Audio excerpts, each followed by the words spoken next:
그다음에 입시교실 이어서 찍도록 하겠습니다. 자, 일단 지금 우리가 표준점수와 백분위에 대해 설명했잖아요. 그래서 이번에는 입시에서 잘 다루는 부분, 수시 정시 막 섞어서 찍으니까 지금 뭐 수시 부분만 하고 정시는 아예 안 하고 뭐 이런 건 아니고요. 표준점수나 백분위는 수시 쪽보다는 정시 쪽에 가까운 거고, 자, 이번에는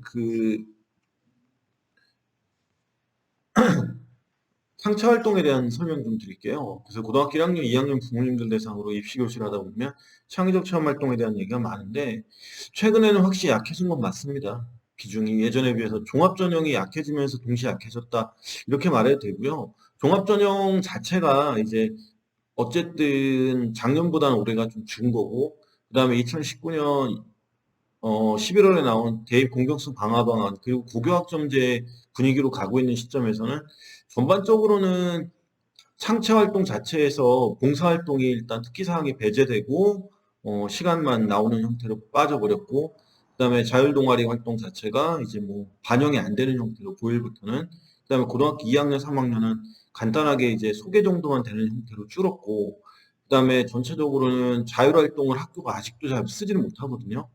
제대로. 그래서 창체 활동이 과거보다는 확실히 비중이 감소했다, 이렇게 말해도 뭐 과언은 아니고요. 이게 흐름상 창의적 체험 활동 자체가 확실히 학생들에게 좀 자유롭게 자율 활동이나 진로 활동 그리고 동아리 활동을 통해서 어쨌든 자기의 대학 진로 또 향후에 뭐 미래 설계 뭐 이런 걸 고등학교 때 좀 한 번씩 구현해 보자, 이런 뜻이었는데, 이게 상당히 좀 획일화된 면도 있고, 특히나 여전히 학교에서 자율 활동 쓰는 거 보면 자율 활동의 취지를 전부 다 살리지 못하는 것 같고요.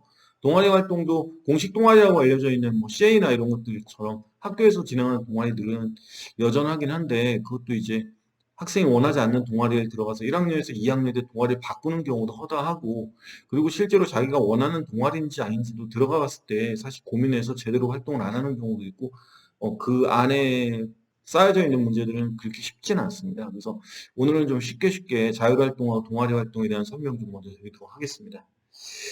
자, 일단 먼저 보시죠. 자, 우리가 창의적 체험 활동은 어쨌든 학생부 종합전형 내에서 또는 학생부 내에서 많은 분량을 차지하고 있어요. 근데 지금은 이제 세부능력 및 특기사항에 비해서 분량도 확실히 줄어든 상태고, 창체 활동 자체 글자 분량 수 제한이 들어가는 바람에 그렇게 뭐 많지는 않죠. 일단 학교 생활기록부의 핵심 활동 뭐 이렇게 표현해서 틀린 건 아닌데, 뭐 지금은 조금 비교과 활동 쪽에서도 영향력은 줄었다, 그래도 뭐 여전히 읽을 때 많이 보니까요, 그 사정관이나 선발관들이. 자, 그다음에 자율활동, 동아리활동, 진로활동, 봉사활동 네 가지로 기록되어 있는데, 봉사활동이라고 안 하면 봉사 기록이라고 표현하는 게 맞겠죠. 특기사항이 빠져버렸기 때문에. 자, 창의적 체험활동 중요한 이유가 뭔가요?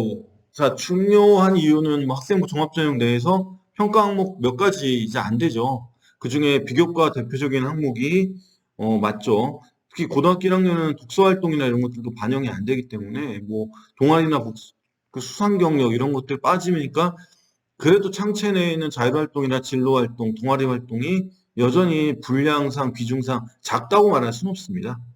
자, 그 다음에 학교 활동이 창체에서 교과 중심으로 변하면서 약화되는 추세지만 여전히 중요하다. 약화라는 부분은 중요하죠. 그리고 여전히 중요하다. 약간 모순적이지만 그래도 둘 다 알아둬야 되겠죠. 자, 그 다음에 무조건 활동에 대해서는 기록을 해야죠. 적어야 됩니다. 적어야 살죠. 자, 그래서 반드시 기록하는 습관을 들이자라고 되어 있는 겁니다. 자, 자율활동부터 살펴볼게요. 자율활동은 창의적 체험활동이 맨 앞장에 나오죠. 자, 주요 활동명, 적응활동, 자치활동, 창의적 특색활동, 뭐 이런 것들 다 들어가 있고, 이 자율활동 내에는 이제, 탐구 보고서나 보고서, 자율활동 보고서 같은 것들을 작성할 수도 있습니다. 소논문이라는 게 명칭을 쓸 수가 없기 때문에 세부능력 및 특기 사항에 들어가는 부분과 자율활동에 들어가는 일종의 보고서 형태가 유지될 수는 있다. 이게 과거만큼 뭐 소논문만큼 영향력이 크다고 말할 수는 없지만 어쨌든 분명히 존재하고 있습니다. 자, 예를 한번 들어볼게요. 실제 어떤 학생의 학생부 종합전형 내 자율활동입니다. 이 친구 지금 창의적 특성활동 들어가 있죠. 명칭 정확하게 들어가 있어요. 명칭이. 자, 독서와 글쓰기에 참여하였다. 나쁜 과학자들을 읽으며 기억에 남는 글을 메모하면서 과학과 인류와의 관계를 생각했다. 책 읽기 특색 활동이 있는 학교죠. 거의 1년 동안 다 했네요. 자, 그 다음에 수학 교과 멘토로도 참여했고, 자, 그 다음에 수학 사이언스 랩에서 참여하여 다양한 과학적 원리를 이용한 융합과학 실험 활동에 적극 참여하였다. 야, 그러니까 생각해보니까 지금 전체적으로 이 학교는 자율활동을 상당히 다양하게 지금 전개하고 있어요. 현장 체험 학습처럼 애들이 뭐 우르르 다 같이 가는 것도 있지만 독서 글쓰기도 있고 멘토링도 있고 그 다음에 사이언스 랩도 있고 과학 중점학교 같은데 어쨌든 잘하고 있죠. 자, 그 다음에 이 다른 학교입니다. 민주시민 청년교육에 이수하였다. 학급 자치회 조직의 간부 선거. 자, 이게 가장 큰 문제인데요. 지금 이 학생이 상당히 잘하는 학생이었어요. 그리고 학교도 높게 썼고, 그런데도 불구하고 지금 이 학교가 학생부를 잘못 만든다라고 단언하기 쉽진 않은데, 이 많은 시간 동안 전반적으로 지금 이 학생이 한 것들 보면 자기 특색 있는 활동은 전혀 없고 학교 행사에 참여하였다로 끝나게 되죠. 자율활동이 갖고 있는 장점과 단점을 동시에 각각 다른 학생을 통해서 보게 된 거죠. 자율활동을 잘 써야 돼요. 그래서 이 초도 효과가 있다고 표현하는데 학교 선생님들끼리 초도 효과란 건 뭐냐면 창체 중에서 가장 앞부분이기 때문에요. 첫인상을 잘 써야 되는 것처럼 자율활동이 그 이 두 사례 중에 앞에 있는 학생처럼 창의적 특성 활동이라든가 뭐 사이언스 랩이라든가 멘토링처럼 다양한 활동을 잘 하게 되는 게 맞죠. 자, 그다음에 학생이 리더십을 발휘한 주로 사례를 주로 기록하는 것이 자율활동이다. 리더십도 기록이 돼요. 왜냐하면 학급 자치회 회장, 부회장 이런 것들 많이 쓰니까요.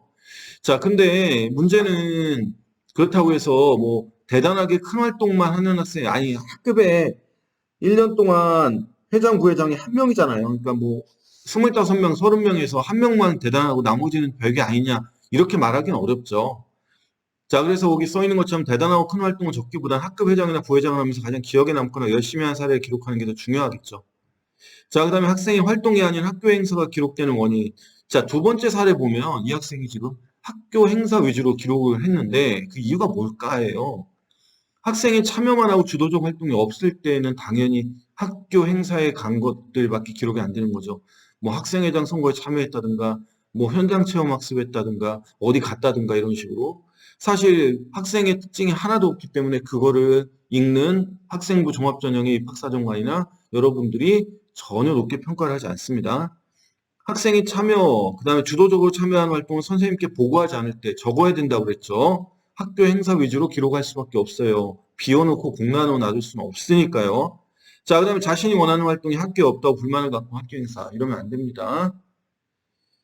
자, 그래서 좋은 활동들은 뭐예요? 단순한 참여가 아닌 주도적 발표를 통해서 학생의 우수한 학업 역량을 보여주는 특기사항이다. 학교 선생님들도 그렇게 생각하고 저도 그렇게 생각합니다. 그 다음에 이제 학업이나 전공적 합성과 관련된 특기사항을 보여줄 때 발표회, 토론회, 학술제 뭐 이런 것들을 통해서 참가한 학생들이 적극적으로 자기 발언을 해야 되겠죠. 자, 그 다음에 인성을 보여주는 특기사항. 뭐 단계가 좀 내려가면 인성 부분도 강조가 되겠죠. 학급 회장인데 어떤 부분을 열심히 했다. 뭐 학급 도서부원이었다. 뭐 이런 등등. 근데 제일 한심한 거는 이제 제일 밑에 있는 하위권 자율활동인데요. 입학식, 회장 선거, 성폭력 예방 교육, 명사 특강 등을 들었다로 끝나는 거죠. 자, 근데 이게 성적이 우수한 학생들도 이렇게 쓰는 경우가 있는데 학교 측에 조금 더 세심한 배려가 필요하겠죠. 자, 사례가 처음 사례 다시 보시고 생각해 보면 다양한 활동을 했잖아요, 학생이. 근데 이것도 학교가 만들어줘야 됩니다. 자, 그래서 왼쪽 편에 창의적 체험 활동에 내가 쓰는 나의 성장 노트 이런 것들을 기록해야 되겠죠. 활동을 했으면 언제 했고 어떤 걸 주로 했다. 자, 그다음 오른쪽도 마찬가지예요. 이건 세특에 있는 건데 역시 마찬가지로 기록지를 만들어야 됩니다. 반드시. 그리고 학교 선생님들이 가끔 학생들한테 학생부 쓸 때 기록할 거 올릴 거 알아오라고 하거든요. 그럴 때 전반적으로 기록을 해놔야 됩니다. 자, 그다음에 이거는 교육부에서 나온 문서죠. 자율활동에 대한 건데요. 자율활동은 학급이나 구성원의 자발적 참여를 중시하는 활동입니다. 그러다 보니 자치활동, 학교행사, 상담활동 등 학급 전체가 함께하는 활동이 많이 있습니다. 그래서 동일고교에서 지원한 학생들, 특히 같은 반에서 지원한 학생들은 대부분 자율활동의 내용이 동일하거나 비슷합니다. 등등 나와 있죠. 그렇다면 어떻게 해야 할까요? 학생은 단체 활동에 임할 때 수동적으로 따라하면 된다는 생각에서 벗어나야 된다. 스스로 계획하고 적극적으로 실천하는 모습을 보여주는 것이 중요합니다. 지금 보면 자율활동 별거 아닌 것 같지만 중요한 이유는 상체 맨 앞쪽에 있고요. 자율활동에도 기록할 만한 거 많습니다. 이게 전국자사고 학생들이나 아까 처음에 보셨던 일반고 학생들이 할지라도 다양한 활동을 기록할 수 있는데도 불구하고 아무것도 기록을 안 하는 경우는 학생의 노력이 없는 경우도 있지만 학교가 다양한 프로그램을 만들지 않는 경우도 있다. 이게 동시에 나타나고요. 자율활동을 그냥 버리는 칸으로 쓰면 안 됩니다. 학생부 종합전형이 계속 존치되고 남아있고 그 다음에 이게 없어지지 않는 한에서 학생부 종합전형에서 자율활동의 영향력이 줄어들었다 볼 수는 없어요. 왜냐하면 동아리 활동이나 수상 경력 및 다른 활동들이 많이 준 상태이기 때문에 그렇기 때문에 오히려 자율활동을 허투루 날리지 않고 잘 준비하는 게 중요하지 않을까 생각합니다. 자, 이어서 동아리 활동도 설명해 드리도록 하겠습니다. 내용이 도움이 되셨다면 구독과 좋아요, 알람 설정까지 다음에 만나요.